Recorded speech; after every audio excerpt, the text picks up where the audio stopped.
I stared at my phone screen, scrolling through the Instagram photos my cousin had posted just 30 minutes earlier. There was Grandpa William, beaming in his navy blue suit, surrounded by what looked like 40 family members at Romano's Italian Bistro. The same restaurant where our family had celebrated every major milestone for the past 15 years. The same restaurant where I should have been sitting right now helping Grandpa blow out 90 candles. Instead, I was in my downtown office at 7 p.m. on a Saturday, working on quarterly reports for my investment portfolio while my entire extended family celebrated without me. The caption on my cousin Jennifer's photo made my stomach turn. 3 generations celebrating Grandpa's 90th. All the family together. Red heart. All the family except me apparently. I set my phone down and walked to the floor-to-ceiling windows overlooking the city. From the 40th floor of the Meridian Tower, I could see Romano's Italian Bistro, just a small glowing rectangle among the thousands of lights below. My family was down there right now, probably telling stories about Grandpa's war service, laughing at his terrible jokes, passing around photos of great-grandchildren he'd never get to meet if he had to rely on me to provide them. The exclusion wasn't exactly a surprise. It had been building for months, ever since the last family gathering at Easter when my Uncle Richard had made his feelings clear. "Sarah's too busy for family these days," he'd announced to the entire dinner table. "Too important with her little internet business and her fancy downtown apartment. Doesn't have time for the people who raised her." My little internet business was actually a diversified investment firm that I'd built from scratch over the past 8 years. What had started as day trading with $5,000 from my college graduation money had evolved into Apex Financial Solutions, a company that now managed over $300 million in assets for high-net-worth clients. But to my family, I was still just Sarah who played with computers and lived alone in the city instead of settling down in suburbia like a proper 34-year-old woman should. I picked up my phone again and opened the contact information for Romano's Italian Bistro. I'd eaten there dozens of times over the years, christenings, graduations, anniversaries, holiday celebrations. I knew the owner, Giuseppe Romano, well enough to recognize him when he greeted tables, but we'd never had a real conversation. That was about to change. The phone rang 3 times before a harried voice answered. "Romano's, this is Tony. I need to speak with Giuseppe Romano immediately. It's urgent. He's kind of busy right now, we've got a big party going on. Can I take a message? Tell him Sarah Chin is on the phone and I want to make him an offer he can't refuse." I could hear the doubt in Tony's voice, but something about my tone must have convinced him to take me seriously. "Hold on." While I waited, I pulled up the restaurant's financial information on my computer. Romano's had been struggling since the pandemic like most restaurants. Property taxes in that area had skyrocketed, labor costs were through the roof and competition from chain restaurants was fierce. According to my research, Giuseppe had been trying to sell for 6 months without finding a buyer willing to meet his asking price. "This is Giuseppe," came a tired voice with a slight Italian accent. "Tony says you want to make me an offer? Mr. Romano, I want to buy your restaurant. Tonight. Cash offer, no financing contingencies, no inspection period. I can have the money transferred within an hour." There was a long pause. "Lady, I don't know who you are, but this isn't how business works. You can't just call up and buy a restaurant over the phone. I'm Sarah Chin from Apex Financial Solutions. I've been researching restaurant acquisitions in the downtown district for my investment portfolio. Your establishment has excellent reviews, a prime location and a loyal customer base. I'm prepared to offer you $2.7 million. Another pause, longer this time. I could hear the noise of the restaurant in the background, clinking dishes, laughter, the sound of my family celebrating without me. $2.7 million? Giuseppe's voice had changed, become more focused. My asking price is 2.5. I know. I'm offering above asking because I want to close tonight. I have a family situation that requires immediate resolution. What kind of family situation involves buying a restaurant? I looked down at the lights below, imagining my family's faces when they realized what was about to happen. The kind where you need to make a point about respect and inclusion, Mr. Romano. Giuseppe was quiet for a moment, then chuckled. "You know what? I like your style. But I can't just sell you a restaurant over the phone even for cash. There are contracts, inspections, liquor licenses. I'll handle all the legal requirements through my attorneys. What I need from you right now is a handshake agreement and permission to make an announcement to your current customers. What kind of announcement?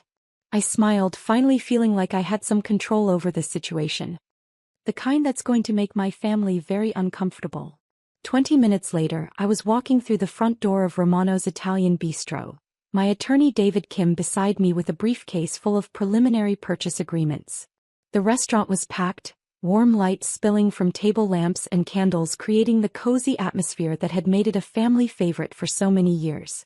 I spotted my family immediately. They'd pushed together 4 large tables in the back corner, creating space for what looked like 40 people spanning 4 generations. Grandpa sat at the head of the combined tables, wearing the navy suit I'd bought him for his 85th birthday, his face animated as he told what was probably his famous story about accidentally proposing to Grandma at a baseball game. Uncle Richard was holding court at the other end of the table, gesturing dramatically as he told some business story to my younger cousins. Aunt Linda was taking photos of everything, documenting the family gathering for posterity. My parents sat near Grandpa, Mom helping him with his dinner while Dad laughed at whatever joke had just been told. None of them noticed me enter. Giuseppe met me near the hostess stand, wiping his hands on his apron. He was a stocky man in his 60s with kind eyes and the calloused hands of someone who'd worked in restaurants his entire life. Miss Chin, I have to ask, are you sure about this? Buying a restaurant is a big decision, and doing it in the middle of a family party seems dramatic? I finished. Mr. Romano, my family excluded me from my grandfather's 90th birthday party. They posted photos on social media showing how happy they all are without me there. Sometimes dramatic gestures are the only way to get people's attention. He studied my face for a moment, then glanced over at my family's tables. Those are your people over there? Unfortunately, yes. Giuseppe shook his head sadly. Family is everything, Miss Chin. Whatever this fight is about, maybe there's a better way to solve it. I've tried the better ways, Mr. Romano. I've tried being patient, being understanding, being available whenever they needed me. I've tried proving my worth through success, through generosity, through loyalty. None of it mattered. Tonight I try something different. David opened his briefcase and pulled out the contracts we'd prepared during the drive over. Mr. Romano, these are the preliminary purchase agreements. Obviously, we'll need several days to complete all the due diligence and legal requirements, but this establishes Ms. Chen's serious intent to purchase and your agreement to sell at the stated price. Giuseppe looked over the documents, his expression growing more serious as he realized this wasn't some elaborate prank or emotional outburst. You really have $2.7 million? I pulled out my phone and showed him my banking app, the same way I'd shown my sister my investment portfolio at Christmas dinner 2 years ago. I can have it wired to your account within the hour. His eyes widened as he saw the numbers on my screen. Madonna mia. You're serious. Completely serious. Mr. Romano, I know this seems impulsive, but I've been looking for restaurant investment opportunities for months. Your establishment fits perfectly into my portfolio strategy. The family situation just provides convenient timing. Giuseppe looked over at my family again, then back at me. Slowly he extended his hand. Miss Chin, you have yourself a restaurant. We shook hands and David immediately began preparing the paperwork for signatures. I felt a strange mix of satisfaction and nervousness as I realized what I'd just done. In the span of 30 minutes, I'd gone from scrolling through painful social media photos to becoming the owner of my family's favorite restaurant. There's one more thing, Mr. Romano, I said quietly. I'd like to make an announcement to the customers about the ownership change. Nothing dramatic, just a brief statement about the restaurant's future under new management. He nodded slowly. It's your restaurant now, Ms. Chin. You can do whatever you want. I walked to the center of the dining room and gently tapped a wine glass with a knife, the sound cutting through the warm chatter of dinner conversations. Gradually, the restaurant fell silent as customers turned to see what was happening. Good evening, everyone, I said, my voice carrying clearly through the intimate space. I'm Sarah Chin, and I'm pleased to announce that as of tonight, I am the new owner of Romano's Italian Bistro. A murmur of surprise rippled through the restaurant. I could see my family's tables stirring, heads turning in my direction as they recognized my voice. Mr. Romano has built something beautiful here, I continued. And I'm committed to preserving the warm, family-friendly atmosphere that has made this restaurant a cornerstone of our community for so many years. Uncle Richard was staring at me now, his mouth hanging open in shock. Aunt Linda had dropped her camera. My parents looked confused, as if they couldn't quite process what they were seeing and hearing. However, I continued, my voice taking on a slightly sharper edge, as the new owner, I do need to address some immediate operational changes. The restaurant was completely silent now, everyone hanging on my words. Effective immediately, Romano's Italian Bistro operates on a strict policy of inclusion and respect. We welcome families who understand that love means including everyone, not just the people who are convenient or who live up to arbitrary expectations. I looked directly at my family's table as I spoke the next words. Unfortunately, we cannot continue to serve customers who demonstrate patterns of exclusion, disrespect, or who treat family members as disposable. Therefore, I'm going to have to ask the party at tables 12 through 15 to settle their bill and leave the premises. The silence that followed was deafening. My family sat frozen as if they couldn't quite believe what they were hearing. Uncle Richard was the first to find his voice. "Sarah, what the hell do you think you're doing?" "I'm exercising my rights as a business owner, Uncle Richard. The same way you exercised your right to exclude me from Grandpa's birthday party." Grandpa was struggling to stand up, confusion clear on his face. "Sarah? Sweetheart, what are you talking about? What are you doing here?" The pain in his voice almost broke my resolve. This wasn't his fault. Grandpa had always been kind to me, had always been proud of my achievements. But he was 90 years old and relied on other family members to organize gatherings and send invitations. "I'm here because it's your 90th birthday, Grandpa," I said gently. "I'm here because I love you and I wanted to celebrate with you. I'm here because family should include everyone, not just the people who live in the suburbs and have children." Mom finally found her voice. "Sarah, honey, there must be some misunderstanding. We sent you an invitation." "No, Mom, you didn't. I checked my mail, my email, my voicemail. I found out about tonight's party the same way the rest of the internet did, through Jennifer's Instagram post." Jennifer, my 26-year-old cousin, turned red and slumped down in her chair. "But more importantly," I continued, "this isn't about one missed invitation. This is about 3 years of being treated like an outsider in my own family. This is about Uncle Richard telling everyone I'm too good for family gatherings. This is about being excluded from weddings, graduations, and holiday celebrations because my lifestyle doesn't match your expectations." Uncle Richard stood up, his face flushed with anger. "Your lifestyle? You mean living alone in the city, focusing on money instead of family, acting like you're better than the rest of us? I mean building a successful business that employs 47 people and manages investments for families throughout this state," I shot back. "I mean creating financial security for myself instead of waiting for someone else to take care of me. I mean living my life on my own terms instead of conforming to someone else's narrow definition of success." Aunt Linda was crying now, dabbing at her eyes with her napkin. "Sarah, we're family. We can work this out. You don't need to buy restaurants and make scenes. I bought this restaurant because it's a good investment, Aunt Linda. The scene is just a bonus." Giuseppe stepped forward, clearly uncomfortable with the family drama unfolding in his dining room. "Perhaps we should all take a moment to calm down." "There's nothing to calm down about," Uncle Richard interrupted. "Sarah, you can't just kick family out of a restaurant. This is insane." "I can absolutely ask disruptive customers to leave my establishment," I replied calmly. "And right now you're being disruptive." David appeared at my elbow with a folder of documents. "Ms. Chen, the preliminary paperwork is complete. Mr. Romano has signed, and we just need your signature to make the ownership transfer official." I signed the documents while my family watched in stunned silence, the pen scratching loudly in the quiet restaurant. When I finished, David handed me a set of keys. "Congratulations, Ms. Chen. You're officially the owner of Romano's Italian Bistro." I looked around the restaurant, at the other customers who were pretending not to stare, at Giuseppe who looked like he still couldn't believe what had just happened, at my family who sat in shocked silence at their pushed-together tables. "Now then," I said, addressing my family directly, "I believe I asked you to settle your bill and leave." Grandpa was shaking his head slowly, his eyes bright with what might have been tears. "Sarah, sweetheart, please don't do this. It's my birthday. These are my children and grandchildren. This is my family. The pain in his voice cut right through my anger, leaving me feeling hollow and ashamed. This wasn't what I'd wanted. I'd wanted to make a point about inclusion and respect, but instead I was ruining his birthday celebration. Grandpa, I said softly, walking over to his chair, you're absolutely right. This is your family and it's your birthday.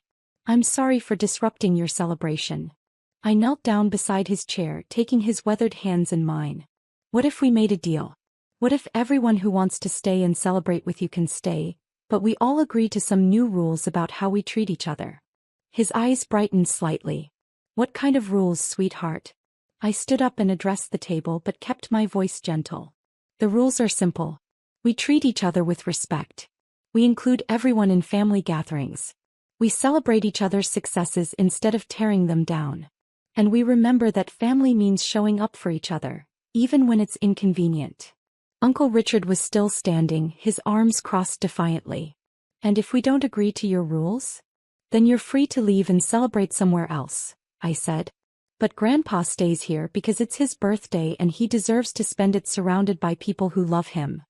Mom stood up slowly, her eyes red with tears. Sarah, I owe you an apology. I thought we had sent you an invitation. I thought Jennifer had handled it. I was supposed to text her, Jennifer said miserably. But I thought maybe she wouldn't want to come anyway, since she never seems to enjoy family stuff anymore.